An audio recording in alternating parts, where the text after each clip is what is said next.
Necesitamos gastar toda nuestra infancia y juventud preparándonos para vivir. ¿Cuántos años de educación son necesarios para poder ser útil y poder mantenerse? ¿Hasta qué edad un padre debe hacerse responsable por sus hijos? No se vayan porque estamos buscando respuestas.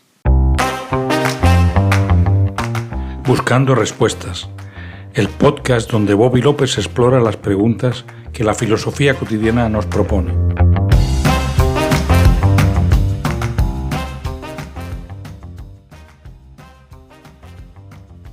La vida en la Tierra tiene unos 4.000 millones de años de historia. Hagamos esto equivalente a las 24 horas que tiene un día, comenzando a las 12 de la noche. Con esta equivalencia, podemos decir que al anochecer de ese día, entre las 7 y las 8 de la tarde, apareció sobre la Tierra una de las grandes tecnologías biológicas de todos los tiempos, el que los padres cuiden de sus crías. Durante las 19 horas anteriores, cada animal se criaba a sí mismo, sin necesidad de padres que los cuidaran. Ahora bien, si la naturaleza está tan empeñada en que se maximice la vida sobre la Tierra, y más allá, como diría Buzz Lightyear, ¿por qué hace que aparezcan unos seres que en vez de seguir buscando recursos para seguir procreándose, invierten tiempo y energía en cuidar a sus crías? ¿Qué sentido evolutivo tiene el meterse en esta complejidad, en este consumo tan grande de energía y de tiempo? Vamos a buscar el sentido biológico de la educación para ver si estamos bien según este criterio. ¿Qué sentido biológico tiene la educación? Podemos definir la educación como la forma humana del parental investing que tienen los animales complejos con sus crías. Es decir, podemos entender la educación como una forma de preparar a las crías para la vida. El sentido evolutivo de esto es igual que el del sexo y otras complejidades que desarrolla la evolución. Esta complejidad de cuidar a otra vida, además de la de uno, tiene el sentido de aumentar la capacidad de la nueva vida de adaptarse a nuevos y más variados ambientes. Hay especies que invierten cero energía en sus offspring, en sus crías, después de que nacen.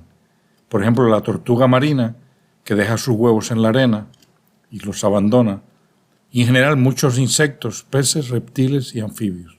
Al otro extremo del espectro están los animales que ayudan mucho a sus crías a echar adelante, como son los orangutanes, los pingüinos emperador, los chimpancés, los killer whales, el elefante, que tras un embarazo de 2 años mantiene su cría por 7 años. Pero el ganador de todos los animales en cuanto a parental investing es el humano, que mantiene a sus crías por 20 años. Es el sentido de mantener crías en lugar de dejarlas vivir y poder así criar otras. Estos animales más complejos necesitan más tiempo para desarrollarse plenamente. Por ejemplo, las crías humanas durante el primer año no son capaces ni de caminar, pero si sus padres le ayudan, son luego capaces de lograr niveles de adaptación al ambiente muy altos. ¿Para qué son esos periodos de crianza?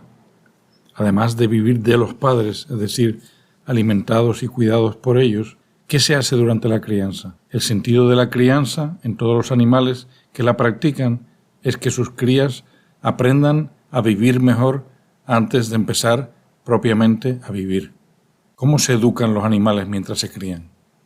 Observando e imitando y recibiendo feedback de los adultos del grupo. Y en los animales sociales hay una forma de aprender a vivir que es jugar. ¿Qué es jugar? Jugar es practicar el vivir. Vivir, pero sin sufrir las consecuencias completas de sus acciones. Si en un juego tu adversario, tu hermano por ejemplo, se te escapa, como quiera tú comes ese día. Y si te agarran en un juego, no te devoran. Los humanos, por haber desarrollado el lenguaje, pudieron desarrollar formas muy sofisticadas de educar a sus crías, sin tener que limitarse a imitar lo que ven hacer a sus mayores. Podemos decir que la educación más básica humana consiste en aprender a conseguir comida a base de observar a los mayores y aprender a vivir bien a base del storytelling. Pues bien, con esta base sobre el sentido biológico de la educación podemos hacer algunas observaciones sobre cómo vivimos al presente esta obligación natural de educar a nuestras crías. Lo primero que vemos es que nuestra educación se concentra demasiado en dar información al estudiante, pero ¿es el conocimiento de información lo más importante para prepararse para vivir? Se me ocurren varios argumentos en contra de enfatizar el traspaso de información, impartir conocimiento, típico de la educación tradicional, como la forma primaria de educar. Número 1. Lo útil para vivir podría saber dónde está la información, pero ni siquiera eso ahora es útil, ya que toda la información se consigue en un solo lugar, que es el teléfono de cada uno. Número 2. Más útil para la vida son todas las habilidades complejas de cómo tratar a las personas, cómo organizarse el tiempo y en general cómo tomar decisiones. Pero estas habilidades complejas, donde hay 3 o más causas simultáneas, no se resuelve con información, no tienen solución, tan solo aproximaciones, que se seleccionan porque alguien ha tenido éxito con ellas. Es decir, los problemas complejos los resolvemos imitando lo que otros han hecho y han tenido éxito. Y esto no se consigue más que observando la realidad, primariamente a nuestros papás. Número 3. Más útil aún es aprender a valorar las cosas, es decir, a darles valor relativo a otras.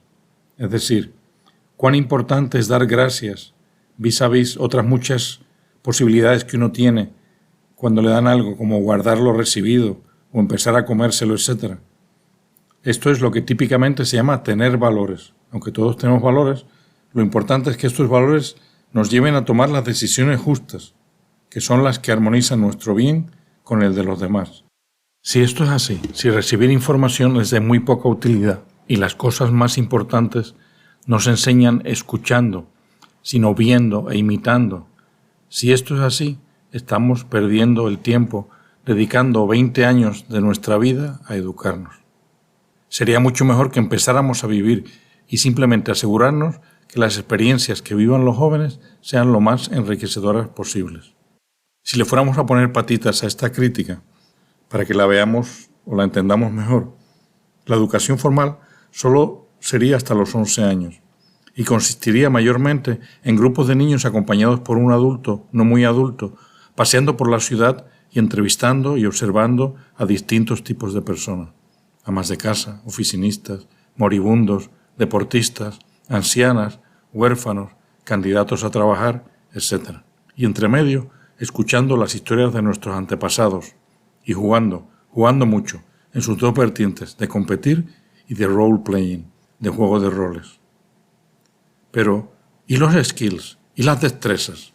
Las destrezas las aprenderemos en el lugar donde se vayan a usar y las que se vayan a usar. Y estas destrezas las estaremos aprendiendo durante toda la vida. Y la sociedad será una enorme máquina de enseñar a vivir. Pero no como ahora, antes de vivir, sino como debe ser. Aprenderemos a vivir viviendo. Pero ¿cómo fue entonces que, tratando de enseñar destrezas, nos convencimos que hacen falta 20 años de aprendizaje para vivir? ¿Cómo nos engañamos de esta forma? Nos engañamos cuando la educación se convirtió en un social signaling. ¿Qué es un social signaling? Las señales que utilizamos para decirle a los demás lo poderosos que somos, como el ladrido en el perro. Normalmente esto se hace con gastos suntuosos, en ropa, auto y en general apariencias. Cuando la educación empezó a usarse como una forma de transmitir tu estatus, entra entonces en el ciclo vicioso del social signaling. Cuando todo el mundo alcanza cierto estatus, yo necesito tener más que los demás para destacar. Como ocurre en las bodas de las hijas, que me impulsan a gastar más y más dinero, pues la medida justa es la que supere a los gastos de los demás. Pues lo mismo pasó en la educación, que entró en una espiral inflacionaria, donde nos llegamos a convencer que una persona no estaba preparada para vivir hasta que hubiera estado estudiando media vida. Y resultando que todo lo que los jóvenes pueden hacer por el mundo quedó encerrado en salones de clases y salones de fiestas. En resumen, dedicarle tiempo a preparar las crías para vivir es algo tan reciente que apenas tiene 600 millones de años y revolucionó la capacidad de algunas especies de adaptarse a nuevos ambientes y a nuevos estresores. Número 2. La educación en su sentido biológico consiste en observar e imitar a los mayores. Número 3. Con el descubrimiento del lenguaje, los humanos pudieron transmitir muchos más conocimientos a sus crías, pero hasta tal punto que llegaron a creer que educarse es recibir la mayor cantidad de información, dejando a un lado los soft skills que son más importantes para la vida: conocer el valor de las cosas y saber armonizar distintos bienes que uno deba conseguir, algo que no se consigue con información. Número 4. Cuando después de la Ilustración la educación se convirtió en un commodity de consumo masivo, empezó a usarse como social signaling y entró en una espiral inflacionaria que tan solo se detuvo con la gran crisis del 2008 y luego el COVID. Número 5. Tenemos, por tanto, que armarnos de valor y empezar a desmontar este complejo sistema de hacernos valiosos y volver a dejar que sean nuestros deeds, nuestras hazañas, las que nos den valor ante los demás. Gracias por escuchar Buscando Respuestas. Si quieren comunicarse conmigo, pueden escribir a este email: bobby@buscando_respuestas.com.